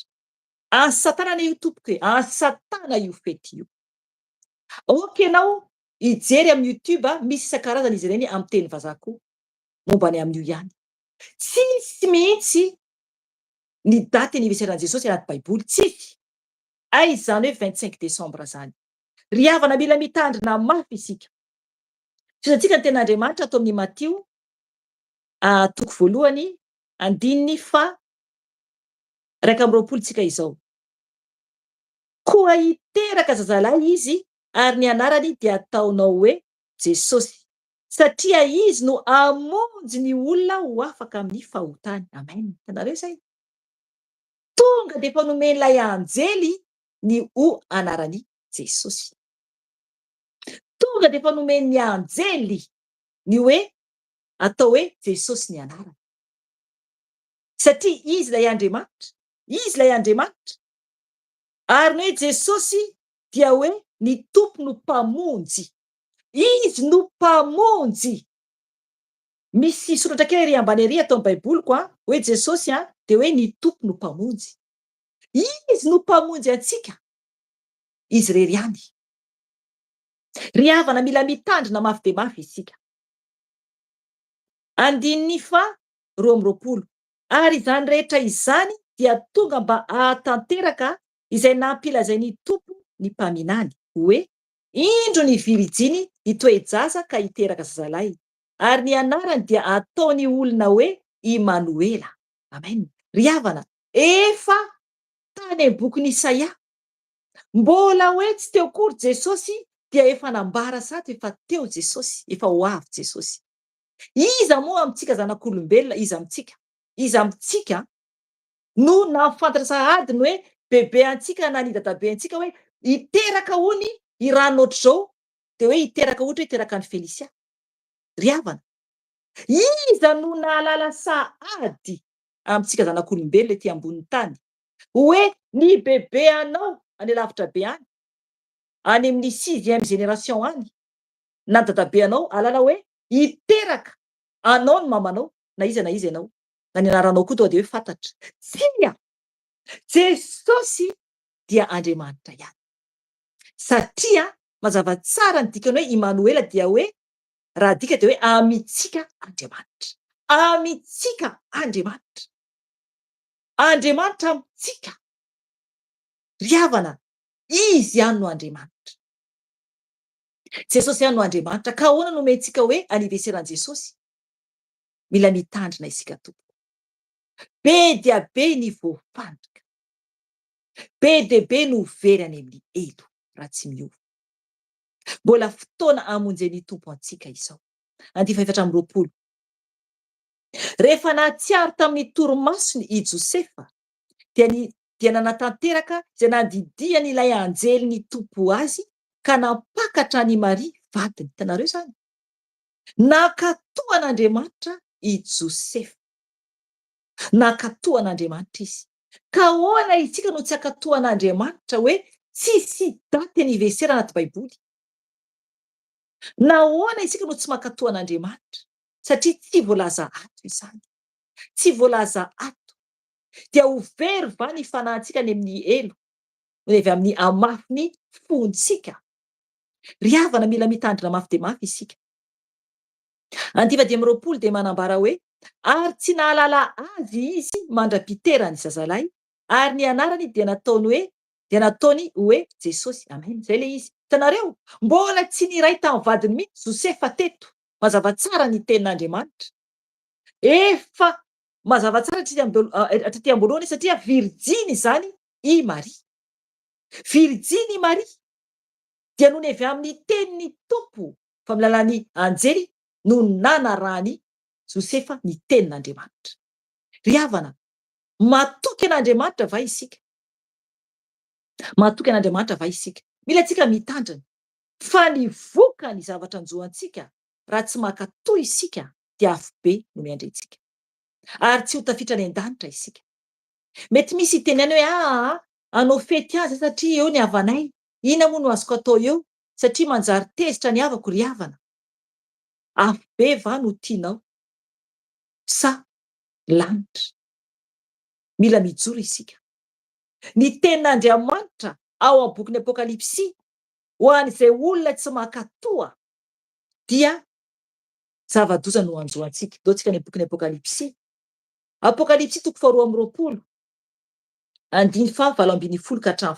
20 manambara ny tenin'Andriamanitra amintsika fa raha misy manampy zavatra anatin'ity tenin'Andriamanitra ity zany na manaisotra de jerevy zavatra anjo antsika. Vakiako aloha tenin'Andriamanitra amin'ny Jesosy tompo. Apokalipsy 2:20 20 ka hatramin'ny 20. Loatra amin'ny 1:20 farany mihitsy vakiantsika. Vakiako ny teny amin'ny Jesosy tompo. Izao dia manambara amin'izay rehetra mandre ny teny faminaniana amin'ity boky ity. Raha misy manampy zavatra amin'ireo, Andriamanitra anampy ireo loza voasoratra eto anatin'ity boky ity ho azy. Zay zany ny anankiray sahady zay. Ty tenin'Andriamanitra ity raha misy manampy zany zavatra amin'ireo tenin'Andriamanitra rehetra ireo. Raha misy manampy zavatra, raha misy manampy hoe 25 décembre aniverseran Jesosy, raha misy manampy Ry havana. Manampy ige ny olombelona, manampy hoe 25 Desambra Jesosy niteraka 25 Desambra. Raha misy manampy zavatra am'ireo dia hoy ny ten'Andriamanitra. Andriamanitra anampy ireo loza voasoratra eto anatin'ity boky ity ho azy. Ny loza ato zany. Maro ny loza voalaza anaty Baiboly. Dia ao ampian'Andriamanitra amin'ilay olona izay manampy hoe 25 Desambra aniverseran'i Jesosy. Satria zavatra fanampiana anaty Baiboly izany. Fanampiana izany satria Andriamanitra no kasikasiana. Andriamanitra no kitihana. Jesosy no kitihana. Izy lay teny. Izy lay Andriamanitra velona. Tonga nofo tety. Efa velona any an-danitra. Dia izy no kitihana. Dia ny loza ato anatin'ny Baiboly ato dia ho ampian'Andriamanitra amin'ny olona izay manampy teny. Manaraka an'izay, ary raha misy manaisitra zavatra amin'ny teny, amin'ny bokin'ity faminaniana ity, dia hoesorin'Andriamanitra ny anjarany amin'ny hazonaina sy amin'ny tanàna masina araka izay voasoratra ato anatin'ity boky ity. Amen. Ry havana. Raha misy izany manaisitra zavatra amin'ny teny, amin'ny bokin'ity faminaniana ity. Ry havana, raha manaisitra ianao ny amin'ny tenin'Andriamanitra ato, raha mitory ianao nefa tsy mitory ny marina, fa iny tazomina ho anao ao ambadibadika ao iny raha mpitory teny ianao. Raha hitanao zao le olona fa tena hoe anaty fahaverezana mihitsy, dia hoe ny volan'le olona no tianao azo satria mpitory fivavahana ianao, na hoe misy avantagenao ao, dia tsy mitory ny marina ianao satria analanao ilay tenin'Andriamanitra. Dia manambara ny tenin'Andriamanitra to, manambara fa esorin'Andriamanitra ny anjarany amin'ny hazonaina. Ry havana, tsy ho tafiditra any an-danitra izany. Tsy ho tafiditra any an-danitra izany. Eo zany amin'ny hazonaina dia koa hoe sy amin'ny tanàna masina. Ry havana, tsy ho tafiditra any an-danitra izany. Tonga dia afo be zany hovantanin'olona izay manaisitra zavatra anatin'ny ten'Andriamanitra. Araka izay voasoratra ato anatin'ity boky ity. Ry havana, fampitandremana lehibe no mety tompo antsika. Fisako ny ten'Andriamanitra. Hoy izay manambara ireo zavatra ireo. Eny, avy aingana aho. Amen. Avia Jesosy Tompo. Jesosy Tompo mihitsy no manambara an'ireo teny ireo. Jesosy mihitsy no manambara. Mampitandra antsika zany ny Tompo, mampitandrina izy. Mampitandrina ny Tompo. 2:20 ho amin'ny olona masina rehetra ny fahasoavan'i Jesosy Kristy Tompo. Amen. Ry havana, mampitandrina Jesosy. Raha misy manampy zavatra amin'ny tenin'Andriamanitra, dia ny loza ato anaty Baiboly dia anjo an'ilay olona manampy izany. Miala Tompo ny amin'ny hoe 25 Desambra aniverseran'i Jesosy. Aiza no misy an'izany? Aiza? Aza mampandainga ny tenin'Andriamanitra. Aza mampandainga ny tenin'Andriamanitra. Fa tonga dia afo be ny hovantaninao. Raha misy koa manampy, azafady, raha misy koa manaisitra zavatra amin'ity tenin'Andriamanitra ity zany dia ho alan'Andriamanitra ny anjarany amin'ny hazonaina sy amin'ny tanàna masina. Ry havana, tia antsika ny Tompo. Miantso antsika ny Tompo hitandrina, hiomana, hiaona amin'Andriamanitra. Ry havana, aoka izay mijoroa. Mijoroa miala amin'ny ratsy. Aza miteny ahoana zany ny havako? Ahoana izany ny zanako? Ahoana zany ny vadiko? Ry havana, mijoroa. Jesosy anie ka nijoro e. Jereo zavatra nanjo azy. Jereo zavatra nanjo azy. Oka ianao amaky ao amin'ny bokin'i Isaia 3:20. Nizaka ny mafy Jesosy, nitondra ny fahotantsika izy, nivesatra ny mafy Jesosy, dia isika ve dia tsy hazaka vavan'olona, tsy hazaka zavatra mafy, ry havana, avelao hiala zay hiala aminao, avelao hiala zay hiala, fa mijoroa, mijoroa. Jesosy naratsiana ny diakapoka taminy nanasitrana antsika. Nofantsiana Jesosy, nororana Jesosy, nokapohina Jesosy, nasiana satroka tsilo Jesosy, fa nangina izy. De isika ve olana kely tonga de mikoropaka hoe vitatreo fa tsy asan'Andriamanitra intsony aho, hiala ahako fa aleoko ny havako ihany, aleoko manao fety miaraka amin'ny havako, aleoko manao fiainana ohatran' zao tiako kokoa, aleoko hiala am'izao san'Andriamanitra zao ry havana. Miantso antsika Jesosy. Nizaka ny mafy ny tompo. Rehefa miaraka am' Jesosy tsy maintsy mizaka ny mafy. Tenin'Andriamanitra ao amin'ny Isaia 3:20 dia manambara mihitsy hoe natao tsinotsinona izy, natao tsinotsinona sy no lavy ny olona izy, natao tsinotsinona, natao tsinotsinona. Tsapantsika va zany teny zany. Nefa nisika raha vao misy olona manao remarika kely fotsiny antsika de efa tezitra isika, tezitra isika. Ry havana, na any amin'ny magasin io, na any am-piasana io, na anaty fiara io, na eny an-dalana io, na ao an-trano io, remarika kely de efa tezitra isika. Ry havana, Jesosy nitondra ny aretintsika, nizaka ny mafy Jesosy, nefa n'izy ilay Andriamanitra, izy ilay Andriamanitra. De isika ve, isika zay nahatongavany tety nizaka ny mafy, dia tsy hiafy ve isika fa hoe Jesosy za kosa ve de hiafy, tonga de meo anahy ny lanitra, tsy atompoko, tsy atompoko. Tsy maintsy mizaka ny mafy isika, tsy maintsy mizaka ny mafy isika. Ady no hatrentsika ety, ady zay vao tonga any an-danitra isika. Ry havana, Jesosy nanetry tena ambany dia ambany nefa ny Andriamanitra. Hitantsika tsara teo efa Andriamanitra izy. Zaho sy ny ray dia ray ihany hoy izy. Izy sy ny ray dia ray ihany. Ray zany Andriamanitra any an-danitra. Ahoana ny ara-panahinao? Tsapanao ve zany hoe ray any an-danitra? Jesosy sy ny ray dia ray ihany, fa namasina ihany koa. De isika ve, isika kely sy bitika ohatr'izao, de eritreritra ve isika hoe mbola ambony lavitra ety ambony tany? Ry havana, manetretena eo ambany tanamaerin'Andriamanitra. Aleo izay hiala hiala, fa mandroso foana hatrany an-danitra. Mila itsika miady mba azahoantsika ilay satroboninahitry ny fiainana. Jesosy no hanome valiny eo antsika. Tenen'ny mpanompon'Andriamanitra teo, ny tompony no hanome valiny antsika. Mila itsika miady, ady hatrentsika ety. Any amin'ny tompontsika no handray valiny, fa tsy ety ambonin'ny tany. Zany hoe valikasa izany de misy asa zany ao. Misy asa ao, misy ezaka ao. Rehefa manao zavatra isika, rehefa miasa isika de misy ezaka ataontsika ao. Ampatsara ilay asa mba azahoana valiny.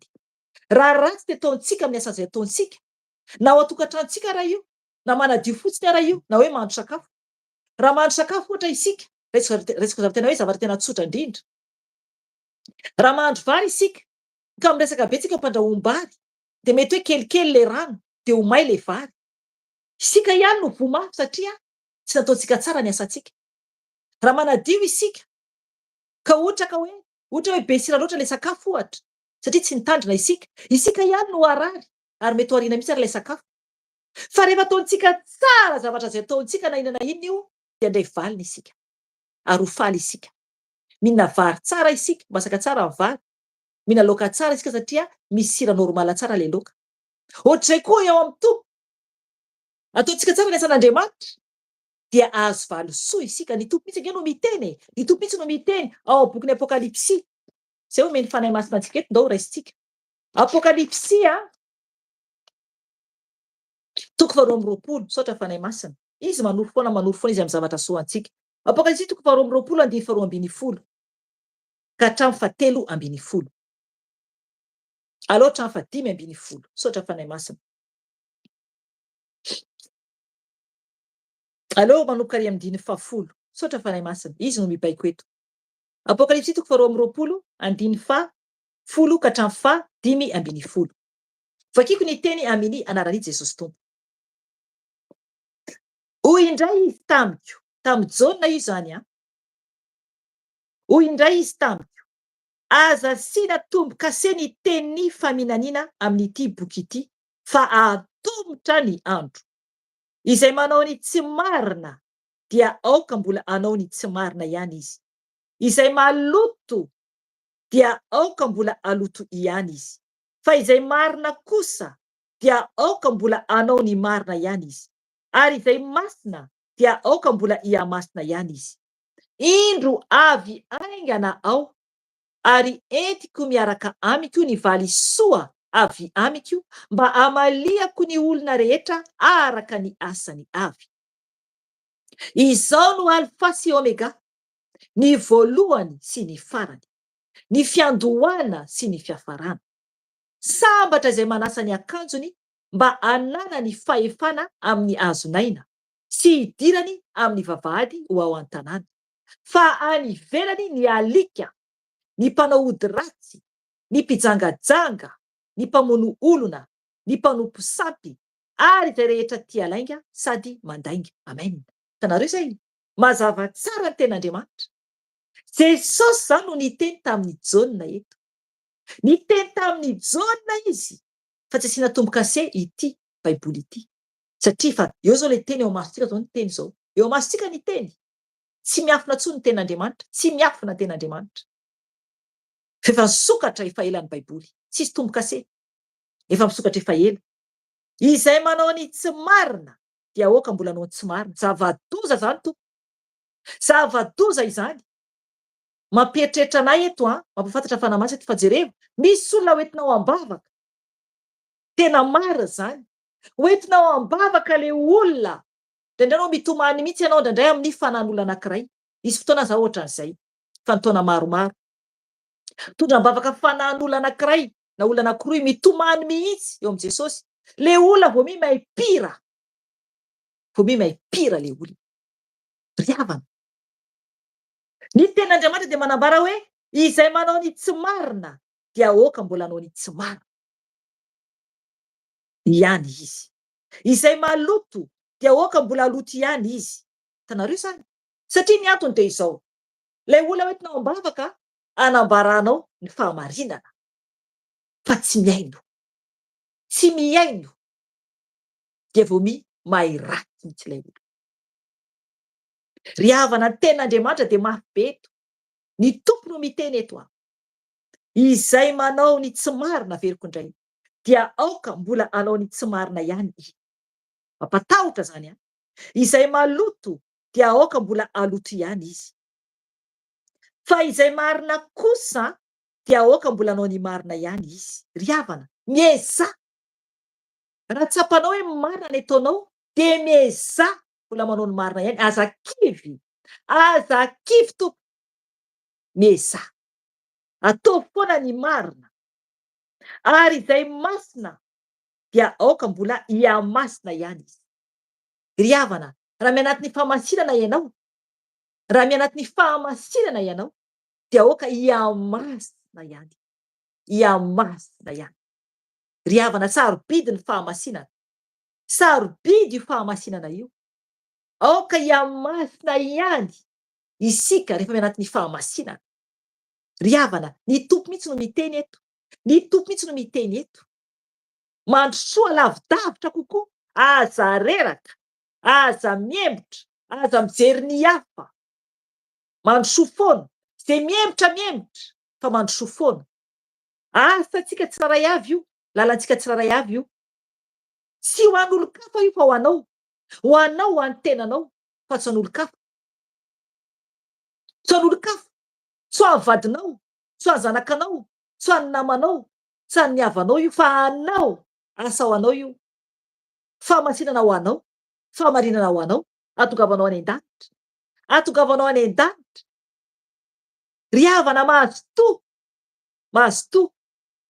12:10. Indro avy aingana ao, ary entiko miaraka amiko ny valisoa avy amiko mba amaliko ny olona rehetra araka ny asany avy. Amen. Hitanareo zay? Jesosy miteny eto hoe ho avy aingana izy. Aleloia, aleloia. Ho avy aingana Jesosy ary hoentiny miaraka aminy, hoentiny miaraka aminy ny valisoa anentanana zany ny valisoa. Zavatra hoentiny zany miaraka aminy. Raha mitentsika hoe hoentiko zao de hoentintsika miaraka amintsika. Eto tompo teny hoe hoentiko miaraka amiko ny valisoa. Io valisoa io dia avy aminy. Avy aminy io, avy amin' Jesosy io, tsy avy amin'olombelona. Aza mitady dera amin'olombelona fa oka amin' Jesosy irery ihany. Amin' Jesosy irery ihany. Aza kivy amin'olombelona ianao fa oka Jesosy irery ihany no jerentsika. Satria ny tompo miteny hoe entiko miaraka amiko ny valisoa avy amiko. Tsy ny olona mihitsy akory no manome valisoa antsika fa Jesosy. De hoy ny teny hoe mba amaliko ny olona rehetra araka ny asany avy. Araka ny asany avy. Ny tsiraray avy zany. Ny tsiraray avy. Araka ny asany avy. Samy azo valisoa araka ny asany avy. Nefa ny ten'Andriamanitra manambara eo ambanimbany eo fa misy zany tsy ahazo. Misy tsy ahazo valisoa. Misy tsy ahazo valisoa. De hoy ny ten'Andriamanitra ny 7:10 hoe izao no alfa sy omega. Izy zany le hitondra valisoa. Jesosy io. Izao no alfa sy omega. Ny voalohany sy ny farany. Ny fiandohana sy ny fiafarana. Amen. Zay le izy. Zay le tato amin'ny Matthieu toko voalohany. Io le tsisy anniversaire. Jesosy le tsisy anniversaire. Izy le tsisy anniversaire. Izy le tsisy anniversaire. Mialantsina raha manao hoe io. Izy le tsisy anniversaire. Jesosy le tsisy anniversaire. Izy lay hoe alfa fiandohana sy omega fiafarana. Io lay ary amin'ny Genesis vakitsika teo. Izy lay Andriamanitra lay voalohany sy ny farany. Tena teneny mihitsy eto. Ny voalohany sy ny farany. Jesosy zany. Izy lay fiandohana any amin'ny Genesis. Izy lay fiafarana aty amin'ny Apokalipsy. Jesosy lay Andriamanitra. Izy lay nanomba tambony rano tamin'ny voalohany. De mbola miteny koa tompo hoe ny fiandohana sy ny fiafarana. Hitanareo zay? Izy io tsy misy anniversaire Jesosy. Izy lay Andriamanitra. Izy lay ray sady zanaka. Le nambara tao amin'ny Jaona teo. Izy no avy indray. Aza kivy mihitsy hoe tsy manao fety zany hoe tsy mihina gisa be na akoho be miaraka amin'ny havanao. Ry havana, mifalia ary ianao na ohatra ka anana no hohaninao na vary sosoa hohaninao. Satria ny tompo eo aminao. Lanitra no tanjotsika. Lanitra. Mila tsika mifoha tsara. Mifoha tsara ara-panahy. Ara-panahy. Ry havana tiantsika Jesosy. 5:10. Sambatra izay manasa ny akanjony mba hanana ny fahefana amin'ny hazonaina sy hidirany amin'ny vavahady ho ao an-tanàna. Amen. Hitanareo? Io teny io le ery ambany ndraisintsika teo. Jerevo teny ny fanahy masina hoe vakiako daholo io. Misy antony. Satria zavatra tsy nomanina. Fa jerevo misy ifandraisana ety ambany. Ny teny ny fanahy masina teo tamin'izy ny teny momba ny amin'le hoe ho analana zany ho esorin'Andriamanitra ny anjarany amin'ny hazonaina. Io le ery ambony ery. Io le ery ambony ery. Hazonaina zany. Hazonaina dia ery ambony hoe sambatra izay manasa ny akanjony mba hanana ny fahefana amin'ny hazonaina. Rehefa tsy miaraka amin'ny ratsy tsika dia manasa ny akanjontsika. Io le hoe fanahintsika zany io. Fanahintsika io. Mba hidirantsika any an-danitra. Hidirantsika any an-danitra. Ary koa miteny ten'Andriamanitra ny 7:10 hoe sy hidirany avavady ho ao an-tanàna. Hitanareo? Hidirany avavady ao an-tanàna. Any an-danitra io. Fa eto ambany dia hoe esorin'Andriamanitra ny anjarany amin'ny hazonaina sy amin'ny tanàna masina. Araka izay voasoratra ato anatin'ity boky ity. Tanàna masina zany io. Vavady hidirantsika io. Raha ohatra isika ka tsy manaisitra ny tenin'Andriamanitra ato anatin'ny Baiboly. Rehefa ohatra mitory. Dia tafiditra any an-danitra isika. Ry havana mila mitandrina mafy isika. Mila mitandrina mafy isika. Dia hoy ny ten'Andriamanitra ny 5:10. Fa nivelany ny alika, ny mpanao ody ratsy, ny mpijangajanga, ny mpamono olona, ny mpanompo sampy, aza rehetra tia lainga sady mandainga. Amen. Hitanareo zay? Zay le izy. Any ivelany, zany hoe any amin'ny afo be zany. Ato amin'ny toko 120 izy a, 5:7 a, teneny mihitsy hoe faria. Io a, raisitsika kely io.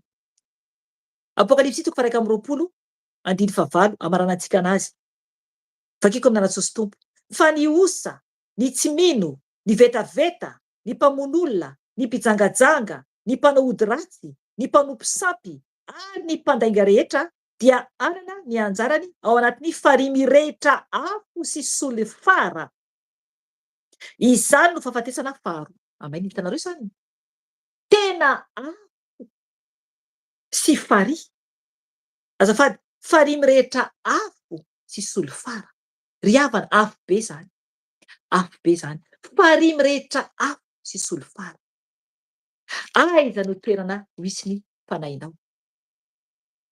Azo valy sova sa tsia? Azo valy sova sa farihy afo no azo? Ry havana, tiantsika ny tompo, miantso antsika izy. Raha misy mbola tsy handray Jesosy ho tompo sy mpamonjy ny fiainany, ka matsapa an'io, fa misy ny farihy afo, misy ny elo ho an'izay mpandainga fotsiny na koa tia lainga. Ry havana, any amin'ny afo be dia misy samy karazan-toerana ho an'ny fahotana rehetra. Misy karazan-toerana. Efa nijoro valombela teto ako ny amin'ny toerana anankiray misy ho an'ny Facebook. Ry havana, hitako tao anatin'ny prison any Facebook ako. Naseho an-tompo ahy izany. Samy misy departement an'io, samy misy toerana io. Raha mpandainga ianao dia misy prison ho an'ny lainga any. Raha mpangalatra ianao, misy prison ho an'ny mpangalatra any. Ry havana, raha mpandeha amin'ny Facebook ianao, misy prison ho an'ny efa tao atompo. Mety ny fanahy masina tao aho. Efa tao ako. Any amin'ny elo izany. Any amin'ny elo izany. Aoka isika hihiratra ny masom-panahintsika.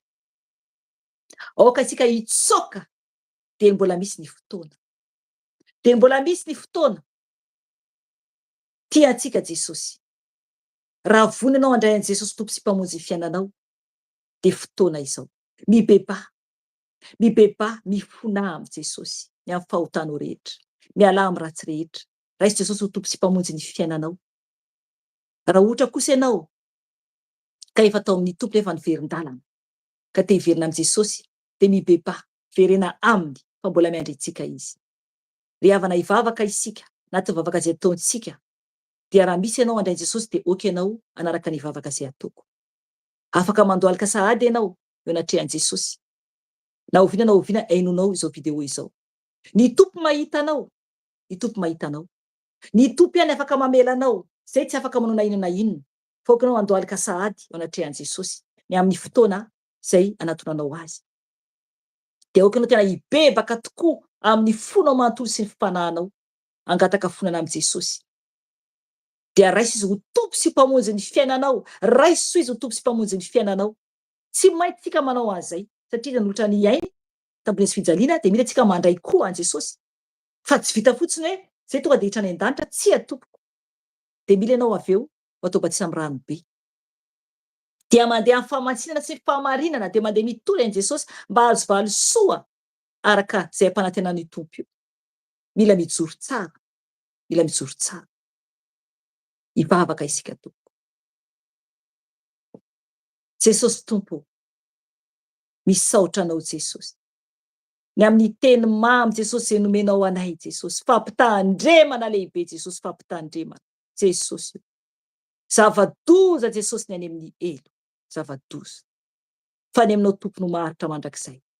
Tompo, misaotra Jesosy ny amin'ny fananaranao anay, ny amin'ity andro feto an'ny Satana ity izay ho avy Jesosy. Tompo, aharovo izay zanakao tsiraray avy eran-tany Jesosy. Ka fio Jesosy ny tsiraray avy hiova, hiala amin'ny fomba zao tontolo zao Jesosy malala. Satria elo no miandry. Jesosy io, misaotra ny amin'ny fitiavanao sy ny famindramponao. Misaotra Jesosy io satria mbola afaka ny aino ny teny avy aminao izay, mbola afaka mibebaka izay, mibebaka eo anatrehanao, hiala amin'ny ratsy. Jesosy malalao, mangataka ny famindramponao, mangataka aminao Tompo malalao, mangataka aminao Jesosy, mamela anay tsiraray avy. Reo Jesosy ny olonao zay mangataka aminao Jesosy, famindrampo satria andrainao Tompo sy mpamonjy. Reo koa Tompo izay manavao faloran-tena Jesosy eo anatrehanao, okanao Tompo hiainao an'izy ireo.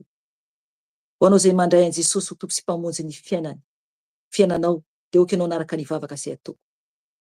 Jesosy io, ity aho Jesosy, mangataka famindrampo avy aminao, mamela ny heloko Jesosy satria mpanota aho. Tompo malalao, okanao amela ny heloko, sasao amin'ny ranao a Jesosy io, satria fantatro an'io fa ianao no Andriamanitra, ianao lay ray lehibe indrindra, ary ianao ray ano mpamonjy Jesosy io. Tompo mino anao a Jesosy, ary raisiko anao Tompo ho Tompo sy mpamonjy ny fiainako manomboka an'io. Jesosy io, anompo anao aho, anaradianao Jesosy io, ka tanao Tompo fa tsy matananao. Fa fao Jesosy ny anarako any amin'ny elo, fa soraty Tompo ny anarako any an-danitra. Jesosy io, raiso zanakao aho, raiso zanakao a Jesosy io, mba anisany mandova Jesosy io any an-danitra. Tompo, mamela ny heloko ianao, hatramin'ny fahazazako, ka hatramin'izao Jesosy io mifona aminao aho. Enao Tompo no mpamonjy ahy, ka midira atao poko Jesosy io, manjaka atao poko Jesosy io, fa milanao aho. Milanao aho Jesosy, anjaka amin'ny foko, anjaka amin'ny fiainako Jesosy. Ka manomboka ny Tompo, dia anao Jesosy no Tompo sy mpamonjy ny fiainako. Tompo malalao, ankatoanao aho, anao zay sitrakao aho Jesosy. Misaotra anao aho Jesosy. Misaotra anao aho Jesosy ny amin'ny famindramponao amiko. Tompo malalao, indreto izay, anavao Jesosy ny faloran-tenanay. Toloran'i Jesosy ny tenanao, raha tena voniny ianao, anaradian'i Jesosy indray.